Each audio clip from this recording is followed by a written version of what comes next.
Hello बच्चों, let's see the question. Identify the correct statement with reference of biosystematics. Student, biosystematic के reference में हमें correct statement को identify करना है. ठीक है. सबसे पहली बात तो ये बायोसिस्टमेटिक्स क्या है स्टूडेंट. अगर हम बायोसिस्टमेटिक्स की बात करें तो न्यू सिस्टमेटिक को ही हम बायोसिस्टमेटिक्स कहते हैं. It is also known as new systematics. ठीक है, न्यू सिस्टमेटिक को ही हम बायोसिस्टमेटिक कहते हैं. और ये है क्या, ये एक नई ब्रांच है साइंस की. इसमें हम इंटरनल प्लस एक्सटर्नल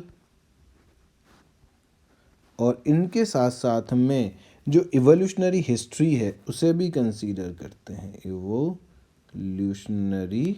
हिस्ट्री को भी कंसीडर करते हैं.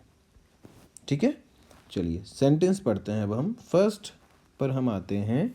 The classification of organisms based on their evolutionary history and establishing their phylogeny on the totality of various parameters from all fields of studies. Student, इसका मतलब है कि हम जो क्लासिफिकेशन है उसमें ऑर्गेनिज्म की इवोल्यूशनरी हिस्ट्री लेते हैं, उसकी जो फाइलोजेनी है यानी कि उसके जो एंसेस्टर्स हैं वो कौन है, उसका एवोल्यूशन कहाँ से हुआ है, उसके अकॉर्डिंग हम उसे क्लासीफाई करते हैं. और इसके साथ साथ हम और दूसरी चीज़ों का भी ध्यान रखते हैं, जैसे कि उसके इंटरनल कैरेक्टर्स कैसे हैं, एक्सटर्नल कैरेक्टर्स कैसे हैं, इन सभी को ध्यान रखा जाता है.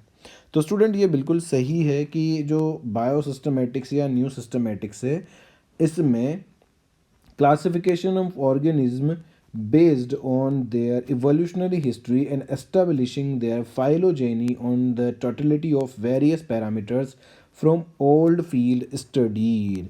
स्टूडेंट, बिल्कुल करेक्ट स्टेटमेंट है ये. ठीक है.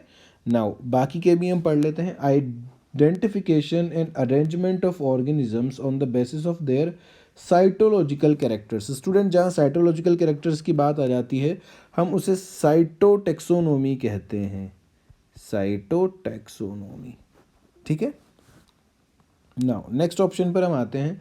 The classification of organism based on morphological characters. Student, morphological characters यानी कि artificial system of classification. Artificial system of classification होता है ये. ठीक है.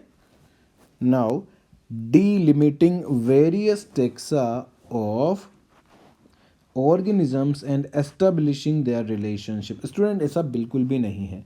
हमसे पूछा है बायोसिस्टमेटिक्स के बारे में और जो फर्स्ट स्टेटमेंट है हमारा वो बिल्कुल करेक्ट है. तो स्टेटमेंट हमारा होगा जो सही है वो है ऑप्शन ए. ओके.